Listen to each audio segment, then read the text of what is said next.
ಪರಂ ಶಾಂತಿ Kannada YouTube channel ಪರಂ ಶಾಂತಿ ಬೇಹದ್ ಜ್ಞಾನಕ್ಕೆ ಸ್ವಾಗತ. ಇಂದು ನಾವು ನಾಸ್ತಿಕ ಮತ್ತು ಆಸ್ತಿಕ ಈ ಇಬ್ಬರ ನಡುವಿನ ಅಂತರ ಏನು ಎಂಬುದನ್ನು ಜ್ಯೋತಿ ಪ್ರಕಾಶ್ ಭಾಯಿಯವರು ಯಾವ ರೀತಿ ತಿಳಿಸಿಕೊಟ್ಟಿದ್ದಾರೆ ಅನ್ನೋದನ್ನು ನೋಡೋಣ. ಇದನ್ನು ತಿಳ್ಕೊಳ್ಬೇಕು ಅಂತಂದರೆ ಇಂದು ಸಮಾಜದಲ್ಲಿ ಯಾವೆಲ್ಲ ಧರ್ಮಗಳು ಪ್ರಚಲಿತದಲ್ಲಿವೆಯೋ ಅದನ್ನೆಲ್ಲ ನಾವು ತಿಳಿದುಕೊಳ್ಬೇಕಾಗುತ್ತದೆ. ಬೇಹದ್ ಆತ್ಮರು ಇದನ್ನು ಅವಶ್ಯಕವಾಗಿ ತಿಳಿಯಲೇಬೇಕು. ಏಕೆಂದರೆ ಇಂದು ಬೇಹದ್ ಆತ್ಮರು ಯಾವ ಸಂಕಲ್ಪಗಳನ್ನು ಮಾಡುತ್ತಿದ್ದಾರೆ ಅದು ಈ ಸಮಾಜವನ್ನು, ಈ ಲೌಕಿಕ ಜಗತ್ತನ್ನು ಯಾವ ದಿಶೆಯ ಕಡೆಗೆ ಕರೆದುಕೊಂಡು ಹೋಗುತ್ತಿದೆ ಎಂಬುದನ್ನು ತಿಳಿದುಕೊಳ್ಬೇಕಾಗುತ್ತದೆ. ನಮ್ಮ ಸನಾತನ ಧರ್ಮದಲ್ಲಿ 6 ದರ್ಶನಶಾಸ್ತ್ರಗಳಿವೆ. ಸಾಂಖ್ಯಶಾಸ್ತ್ರ, ಯೋಗಶಾಸ್ತ್ರ, ನ್ಯಾಯಸೂತ್ರ, ಬ್ರಹ್ಮಸೂತ್ರ, ಒಟ್ಟಾರೆ 6 ಶಾಸ್ತ್ರಗಳಿವೆ. ಈ 6ರಲ್ಲಿಯೂ ಸಹ ಆತ್ಮ ಮತ್ತು ಪರಮಾತ್ಮನ ವಿಷಯದ ಬಗ್ಗೆ ಹೇಳಲಾಗಿದೆ. ಇವುಗಳನ್ನು ನಾವು ಆಸ್ತಿಕ ಧರ್ಮಶಾಸ್ತ್ರ ಎನ್ನುತ್ತೇವೆ ಮತ್ತು ಇವು ವೇದಗಳ ಮೇಲೆ ಆಧಾರಿತವಾಗಿರುತ್ತವೆ. ಇದನ್ನು ವೈದಿಕ ಶಾಸ್ತ್ರ ಅಂತಲೂ ಸಹ ಹೇಳಲಾಗ್ತದೆ. ವೈದಿಕ ದರ್ಶನ ಅಂತಲೂ ಸಹ ಹೇಳ್ತಾರೆ. ಚಾರುವಾಕ ದರ್ಶನ ಶಾಸ್ತ್ರ ಅನ್ನುವುದೊಂದಿದೆ. ಇದರಲ್ಲಿ ಆತ್ಮನನ್ನು ಅಲ್ಲಗಳೆಯಲಾಗಿದೆ. ಹೀಗಾಗಿ ಇದನ್ನು ನಾಸ್ತಿಕ ದರ್ಶನ ಎಂದು ಹೇಳ್ತಾರೆ. ಇದರಲ್ಲಿ ಸೃಷ್ಟಿಯಲ್ಲಿ ಇರುವಂತಹ ಪಂಚತತ್ವಗಳ ಬದಲಾಗಿ ಇಲ್ಲಿ ಕೇವಲ 4 ತತ್ವಗಳನ್ನು ಮಾತ್ರ ನಂಬುತ್ತಾರೆ. ಅಂದರೆ ಇಲ್ಲಿ ಆಕಾಶ ತತ್ವ ಅನ್ನುವುದು ಅಸ್ತಿತ್ವಕ್ಕೆ ಇಲ್ಲ ಎನ್ನುತ್ತಾರೆ. ಆಕಾಶ ತತ್ವದ ಅಸ್ತಿತ್ವವೇ ಇಲ್ಲ, ಏಕೆಂದರೆ ಅದು ಕಾಣಿಸುವುದಿಲ್ಲ ಎಂದು ಇಲ್ಲಿ ಹೇಳಲಾಗ್ತದೆ. ಇದರಂತೆ ಇಂದಿನ ನಮ್ಮ ವಿಜ್ಞಾನವೂ ಸಹ ಇದೇ ಹಾದಿಯಲ್ಲಿ ನಡೆಯುತ್ತಿದೆ. ಇಂದು ನಾವು ಪಡೆದುಕೊಳ್ಳುತ್ತಿರುವಂತಹ ಮಾಡ್ರನ್ ಎಜುಕೇಷನ್ ಏನಿದೆಯೋ ಅದು ಸಂಪೂರ್ಣ ನಾಸ್ತಿಕ ದರ್ಶನವಾಗಿದೆ. ಇದರಿಂದ ಆತ್ಮವು ನಾಸ್ತಿಕತೆಯ ಕಡೆಗೆ ವಾಲುತ್ತಿದೆ. ಆತ್ಮರೆಲ್ಲ ಲೌಕಿಕ ಜ್ಞಾನದಲ್ಲಿ ಬಹಳಷ್ಟು ಸಾಧನೆಗಳನ್ನು ಮಾಡುತ್ತಾರೆ. ವೈದ್ಯಕೀಯ ಶಾಸ್ತ್ರವೇ ಇರಲಿ, ಇಂಜಿನಿಯರಿಂಗ್ ಶಾಸ್ತ್ರವೇ ಇರಲಿ ಅಥವಾ ವೈಜ್ಞಾನಿಕ ಶಾಸ್ತ್ರಗಳೇ ಇರಲಿ, ಯಾವುದೇ ಇರಲಿ, ಈ ಎಲ್ಲವೂ ನಾಸ್ತಿಕ ಶಾಸ್ತ್ರಗಳೇ ಆಗಿವೆ. ಇಂದಿನ ಯುಗದಲ್ಲಿ ಯಾರೂ ಸಹ ವೇದ ಉಪನಿಷತ್ತುಗಳ ಬಗ್ಗೆ ಹೆಚ್ಚು ತಲೆ ಕೆಡಿಸಿಕೊಳ್ಳುತ್ತಿಲ್ಲ, ಓದುವುದೂ ಇಲ್ಲ. ವೇದಗಳನ್ನು ಓದುವವರ ಸಂಖ್ಯೆ ಬಹಳವೇ ಕಡಿಮೆಯಾಗುತ್ತಿದೆ. ಮೊದಲೆಲ್ಲ ಚೇತನ ತತ್ವದ ಅಧ್ಯಯನ ಮಾಡಲಾಗ್ತಿತ್ತು, ಆದರೆ ಈಗ ಜಡ ತತ್ವಗಳ ಅಧ್ಯಯನ ನಡೆಯುತ್ತಿದೆ. ಜ್ಞಾನದ ದೃಷ್ಟಿಯಿಂದ ನೋಡಿದಾಗ ಒಂದು ಆತ್ಮ ತನ್ನನ್ನು ತಾನು ಒಂದು ಸ್ಥೂಲ ಶರೀರ ಎಂದುಕೊಳ್ಳುತ್ತದೆ. ಸ್ಥೂಲ ಶರೀರದಿಂದಾಗಿ ಅದು ತನ್ನ ಅಸ್ತಿತ್ವವನ್ನು ಅಲ್ಲಗಳೆಯುತ್ತಾ ಹೋಗುತ್ತದೆ. ಈ ರೀತಿ ಅಲ್ಲಗಳೆಯುವುದನ್ನು ನಾಸ್ತಿಕತೆ ಎನ್ನುತ್ತೇವೆ. ಯಾರು ತಮ್ಮ ಶರೀರ ಅಂತ್ಯವಾದಾಗ ತಾನು ಅಂತ್ಯವಾಗುತ್ತಿದ್ದೇನೆ ಎಂದು ಸ್ವೀಕರಿಸಿರುತ್ತಾರೋ ಅವರು ನಾಸ್ತಿಕರು. ಆದರೆ ನಮ್ಮ ವೈದಿಕ ಶಾಸ್ತ್ರದಲ್ಲಿ ಶರೀರದ ಮೃತ್ಯುವಿನ ನಂತರವೂ ಸಹ ತಮ್ಮ ಅಸ್ತಿತ್ವ ಇದೆ ಎಂದು ಹೇಳಲಾಗುತ್ತದೆ. ಇಲ್ಲಿ ಆತ್ಮ ಮತ್ತು ಪರಮಾತ್ಮನ ಬಗ್ಗೆ ಹೇಳಲಾಗಿದೆ. ಪರಮಾತ್ಮನಿಗೆ ಆದಿ ಅಂತ್ಯಗಳಿಲ್ಲ. ಅವನು ನಿತ್ಯ ನಿರಂತರನಾಗಿರುತ್ತಾನೆ. ಅಂದರೆ ಪರಮಾತ್ಮ ಅವಿನಾಶಿಯಾಗಿದ್ದಾನೆ. ಅವನಿಗೆ ವಿನಾಶವೆನ್ನುವುದೇ ಇಲ್ಲ, ಶಾಶ್ವತನಾಗಿದ್ದಾನೆ. ಮತ್ತು ಆತ್ಮನನ್ನು ಪರಮಾತ್ಮನ ಒಂದು ಅಂಶ ಎಂದು ಹೇಳಲಾಗುತ್ತದೆ. ಅಂದರೆ ಆತ್ಮನ ಅಸ್ತಿತ್ವ ಯಾವ ಕಾಲಕ್ಕೂ ಸಹ ಅದು ವಿನಾಶವಾಗುವುದಿಲ್ಲ. ಆತ್ಮ ಶಾಶ್ವತವಾಗಿರುತ್ತದೆ. ಇದು ವೈದಿಕ ಮತವಾಗಿದ್ದು ಇದನ್ನು ಆಸ್ತಿಕ ಶಾಸ್ತ್ರ ಎಂದು ಹೇಳಲಾಗುತ್ತದೆ. ಅಂದರೆ ಸನಾತನ ಧರ್ಮದಲ್ಲಿ ಆತ್ಮನನ್ನು ನಿತ್ಯ ನಿರಂತರ ಸನಾತನ ಎಂದು ನಂಬಲಾಗಿದೆ. ಅಂದರೆ ಆತ್ಮ ಸದಾ ಕಾಲಕ್ಕೂ ಅಸ್ತಿತ್ವದಲ್ಲಿರುತ್ತದೆ. ಅಂದರೆ ಶರೀರ ಇರಲಿ ಅಥವಾ ಶರೀರ ಮೃತ್ಯು ಹೊಂದಿದಾಗಲೂ ಸಹ ಆತ್ಮನ ಅಸ್ತಿತ್ವವೆನ್ನುವುದು ಇದ್ದೇ ಇರುತ್ತದೆ. ಯಾವುದರ ಅಸ್ತಿತ್ವ ಸದಾ ಕಾಲಕ್ಕೂ ಇರುತ್ತದೆಯೋ ಅದುವೇ ಆಸ್ತಿಕ ಎಂದು ಹೇಳಲಾಗಿದೆ. ನಾಸ್ತಿಕವಾದ ಅಥವಾ ಭೌತಿಕವಾದದಲ್ಲಿ ಕೇವಲ ಶರೀರ ಮಾತ್ರ ಪ್ರಧಾನವಾಗಿರುತ್ತದೆ, ಮುಖ್ಯವಾಗಿರುತ್ತದೆ. ಹೀಗಾಗಿ ನಾಸ್ತಿಕವಾದದಲ್ಲಿ ಭೋಗದ ಮಹತ್ವ ಬಹಳಷ್ಟು ರೀತಿಯಲ್ಲಿ ಹೇಳಲಾಗಿದೆ.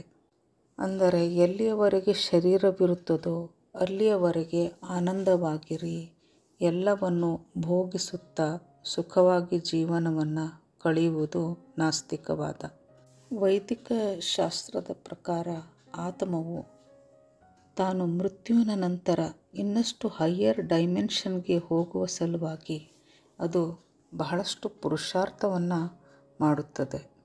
ಕೆಲವು ಧರ್ಮಗಳಲ್ಲಿ ಆತ್ಮ ಪರಮಾತ್ಮನನ್ನು ನಂಬುವುದೇ ಇಲ್ಲ, ಒಪ್ಪಿಕೊಳ್ಳುವುದೇ ಇಲ್ಲ.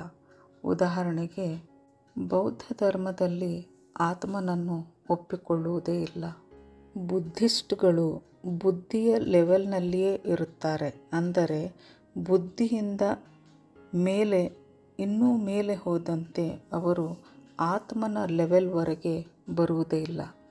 ಹೀಗಾಗಿ ಬುದ್ಧಿಸಮನ್ನು ಸಹ ಒಂದು ನಾಸ್ತಿಕ ಧರ್ಮದಲ್ಲಿಯೇ ಅಳೆಯಲಾಗುತ್ತದೆ. ಇನ್ನು ಜೈನ ಧರ್ಮವನ್ನು ತೆಗೆದುಕೊಂಡಾಗ ಇಲ್ಲಿ ಆತ್ಮನನ್ನು, ಅದರ ಅಸ್ತಿತ್ವವನ್ನು ನಂಬುತ್ತಾರೆ. ಆದರೆ ಪರಮಾತ್ಮನನ್ನು ಇಲ್ಲಿ ಒಪ್ಪಿಕೊಳ್ಳುವುದಿಲ್ಲ, ನಂಬುವುದಿಲ್ಲ. ಅಂದರೆ ಇಲ್ಲಿ ಪರಮಾತ್ಮನ ಅಸ್ತಿತ್ವದ ಬಗ್ಗೆ ಯಾವುದೇ ರೀತಿಯ ಒಂದು ಜ್ಞಾನ ಇಲ್ಲಿ ಇರುವುದಿಲ್ಲ. ಆತ್ಮನ ಅಸ್ತಿತ್ವವೂ ಸಹ ಎಲ್ಲಿಯವರೆಗೆ ಇರುತ್ತದೆ ಎನ್ನುವಂಥ ಜ್ಞಾನವೂ ಸಹ ಈ ಧರ್ಮದಲ್ಲಿ ಇಲ್ಲ. ಹೀಗಾಗಿ ಜೈನ ಧರ್ಮವನ್ನು ಸಹ ಬುದ್ಧಿಸಂನಂತೆ ಒಂದು ನಾಸ್ತಿಕ ಧರ್ಮವೆಂದೇ ಹೇಳಲಾಗುತ್ತದೆ. ಜೈನ ಧರ್ಮದಲ್ಲಿ ಆತ್ಮನ ಅಸ್ತಿತ್ವವು ನಿತ್ಯವಾಗಿದೆಯೇ, ಸದಾ ಕಾಲಕ್ಕೆ ಇರುತ್ತದೆಯೇ ಎಂಬುದರ ಬಗ್ಗೆ ಯಾವ ಮಾಹಿತಿ ಇಲ್ಲ. ಬೌದ್ಧ ಧರ್ಮ, ಜೈನ ಧರ್ಮ, ಇಂದಿನ ವಿಜ್ಞಾನ, ಇಂದಿನ ಅಧ್ಯಯನಗಳು ಈ ಎಲ್ಲವೂ ನಾಸ್ತಿಕ ಧರ್ಮಗಳೇ ಆಗಿವೆ. ಅಂದರೆ ಈ ಎಲ್ಲವೂ ನಾಸ್ತಿಕತೆಯನ್ನೇ ಪ್ರಚಾರಗೊಳಿಸುತ್ತಿವೆ. ಇಂದಿನ ವಿಜ್ಞಾನವೂ ಸಹ ನಾಸ್ತಿಕವಾದದ ಮೇಲೆಯೇ ನಿಂತಿದೆ. ಅದು ಸಂಪೂರ್ಣವಾಗಿ ಜಡತತ್ವದ ಅಧ್ಯಯನವನ್ನೇ ಮಾಡುತ್ತದೆ.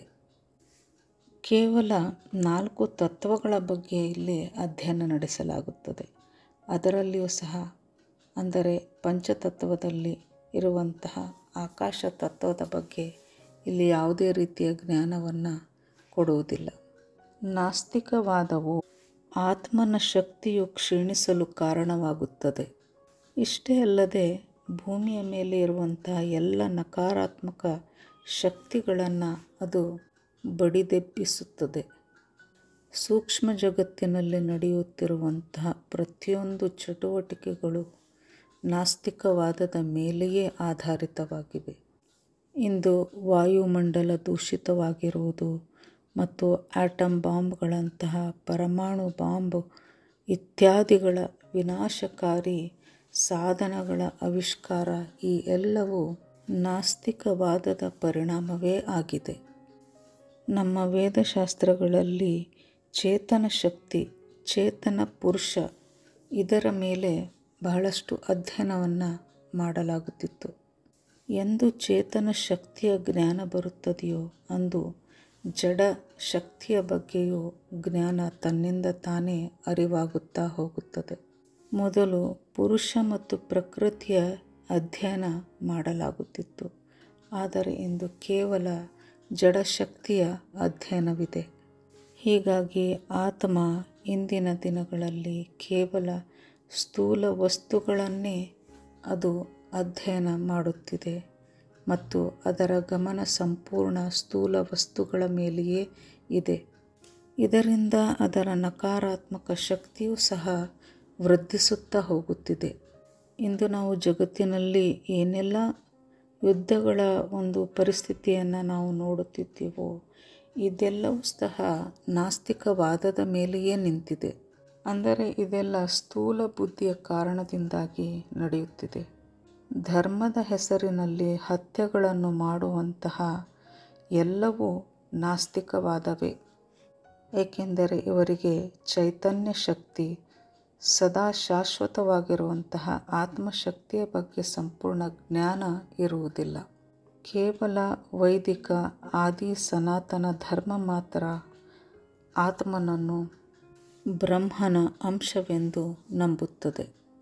ಸನಾತನ ಶಾಸ್ತ್ರದಲ್ಲಿ ಸರ್ವ ಖಲ್ವಿದಂ ಬ್ರಹ್ಮ ಅಹಂ ಬ್ರಹ್ಮಾಸ್ಮಿ, ಎಲ್ಲವೂ ಬ್ರಹ್ಮವೇ ಆಗಿದೆ, ಎಲ್ಲವೂ ಬ್ರಹ್ಮನಿಂದಲೇ ಸೃಷ್ಟಿಯಾಗಿದೆ ಎಂದು ಹೇಳಲಾಗಿದೆ. ಎಲ್ಲ ಧರ್ಮಗಳು ಒಂದು ಸುಪ್ರೀಂ ಪವರನ್ನು ನಂಬುತ್ತವೆ. ಯಾವುದೋ ಒಂದು ಶಕ್ತಿ ಇದೆ, ಎಲ್ಲವೂ ಆ ಶಕ್ತಿಯೇ ನಡೆಸುತ್ತಿದೆ ಎಂದು ನಂಬುತ್ತವೆ. ಆದರೆ ನಾವು ಆತ್ಮರು ಆ ಪರಮಶಕ್ತಿಯ ಅಂಶವೇ ಆಗಿದ್ದೇವೆ ಎಂದು ಯಾವ ಧರ್ಮಗಳು ಹೇಳುವುದಿಲ್ಲ. ಕೇವಲ ಸನಾತನ ಧರ್ಮದಲ್ಲಿ ಮಾತ್ರ ಆತ್ಮ ಪರಮಾತ್ಮ, ಪರಮಾತ್ಮನ ಅಂಶವೇ ನಾವೆಲ್ಲರೂ ಆಗಿದ್ದೇವೆ ಎಂದು ಹೇಳಲಾಗುತ್ತದೆ. ಸನಾತನ ಧರ್ಮದಲ್ಲಿ ಆತ್ಮನನ್ನು ಬ್ರಹ್ಮಸ್ವರೂಪ, ಬ್ರಹ್ಮನ ಸಮಾನ ಎಂದು ಹೇಳಲಾಗುತ್ತದೆ. ಅನ್ಯ ಧರ್ಮದಲ್ಲಿ ಆತ್ಮವು ಬ್ರಹ್ಮ ಸಮಾನ ಆಗುವಂತಹ ಯಾವುದೇ ಒಂದು ಕಾನ್ಸೆಪ್ಟ್ ಅಲ್ಲಿ ಇರುವುದಿಲ್ಲ. ಆತ್ಮವು ಅಜರ ಅಮರ ಅವಿನಾಶಿಯಾಗಿದೆ ಎಂದು ವೈದಿಕ ಧರ್ಮದಲ್ಲಿ ಹೇಳಲಾಗಿದೆ. ಇದಕ್ಕೆ ಬೇರೆ ಯಾವ ಧರ್ಮದಲ್ಲಿಯೂ ಸಹ ಪುಷ್ಟಿ ನೀಡುವಂಥ ಅಂಶಗಳು ದೊರೆತಿಲ್ಲ. ಹೀಗಾಗಿ ಸಾತ್ವಿಕ ಮತ್ತು ಆಸ್ತಿಕ ಧರ್ಮ ಎಂದರೆ ಕೇವಲ ಆದಿ ಅನಾದಿ ಸನಾತನ ಧರ್ಮವೊಂದೇ ಆಗಿದೆ. ನಮ್ಮ ಬೇಹದ್ ಜ್ಞಾನದಲ್ಲಿ ಬಾಪೂಜಿಯವರು ಅನೇಕ ಧರ್ಮಗಳು ಈ ಭೂಮಿಯ ಮೇಲೆ ಏಕೆ ಬಂದವು ಎಂಬುದರ ಬಗ್ಗೆ ಬಹಳ ವಿಸ್ತಾರವಾಗಿ ಹೇಳಿದ್ದಾರೆ. ಯಾರು ಎಲ್ಲಿಂದ ಬಂದಿದ್ದಾರೆ, ಯಾರು ಗ್ರೇಟ್ ಯೂನಿವರ್ಸಿಂದ ಬಂದಿದ್ದಾರೆ, ಯಾರು ಗ್ರೇಟ್ ಯೂನಿವರ್ಸ್ನಿಂದ ಬಂದಿದ್ದಾರೆ, ಈ ಎಲ್ಲ ಧರ್ಮಗಳು ಏಕೆ ಈ ಭೂಮಿಯ ಮೇಲೆ ಬರುತ್ತಿವೆ, ಏಕೆ ಯುದ್ಧಗಳಾಗುತ್ತಿವೆ, ಈ ಎಲ್ಲ ಜ್ಞಾನ ಬಾಪೂಜಿಯವರು ನಮಗೆ ಬಹಳ ವಿಸ್ತಾರವಾಗಿ ನೀಡಿದ್ದಾರೆ.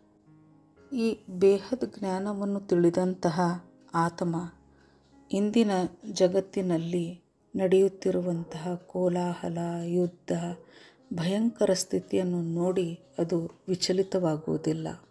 ಇನ್ನು ಇತ್ತೀಚೆಗೆ ಭೂತ ಪ್ರೇತಗಳ ಬಗ್ಗೆ ಬಾಪೂಜಿಯವರ ಒಂದು ವಿಡಿಯೋ ಬಂದಿದೆ. ಇದನ್ನು ನೋಡಿದಾಗ ನಮಗೆ ಸಂಪೂರ್ಣವಾಗಿ ಅರಿವಾಗುತ್ತದೆ ಹೇಗೆ ನಾಸ್ತಿಕವಾದವು ದಿನೇ ದಿನೇ ಹೆಚ್ಚುತ್ತಿದೆ ಎಂಬುದು ನಮಗೆ ಬಹಳ ಚೆನ್ನಾಗಿ ಅರ್ಥವಾಗುತ್ತಾ ಹೋಗುತ್ತದೆ. ಬೇಹದ್ ಆತ್ಮರು ಎಲ್ಲಿ ಏನೇ ನಡೆಯಲಿ, ಯಾವುದೇ ಎಂತಹ ಪರಿಸ್ಥಿತಿಯಲ್ಲಿಯೂ ಸಹ ಅವರು ವಿಚಲಿತವಾಗುವುದಿಲ್ಲ. ಏಕೆಂದರೆ ಅವರಿಗೆ ಬೇಹದ್ ಅವಿನಾಶಿ ಪರಮ ಸತ್ಯ ಜ್ಞಾನದ ಅರಿವಿದೆ. ಹೀಗಾಗಿ ನಾವು ಆಸ್ತಿಕ ಮತ್ತು ನಾಸ್ತಿಕ ಈ ಎರಡರ ನಡುವಿನ ಅಂತರವನ್ನು ತಿಳಿದುಕೊಳ್ಳಬೇಕು. ನಾಸ್ತಿಕವಾದವು ತನ್ನ ಅಂತ್ಯವನ್ನು ತಾನೇ ಬರೆದುಕೊಳ್ಳುತ್ತಿದೆ. ಆಸ್ತಿಕ ಎಂದರೆ ಅಲ್ಲಿ ಆತ್ಮನ ಅಸ್ತಿತ್ವ ಸದಾ ಕಾಲಕ್ಕೂ ಶಾಶ್ವತವಾಗಿದೆ. ಇದುವೇ ಈ ನಾಸ್ತಿಕ ಮತ್ತು ಆಸ್ತಿಕ ಈ ಎರಡು ವಾದಗಳ ನಡುವಿನ ಅಂತರ. ಪರಂ ಶಾಂತಿ, ಬೇಹದ್ ಕಿ ಪರಂ ಶಾಂತಿ.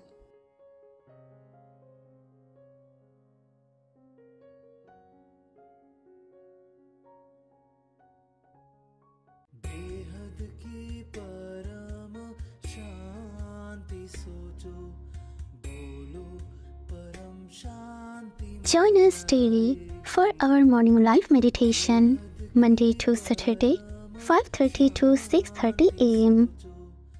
Join us daily for live meditation, 10 p.m. to 11 p.m. on YouTube Live. Subscribe now. Website www.paramshanti.org. Email us anand@paramshanti.org.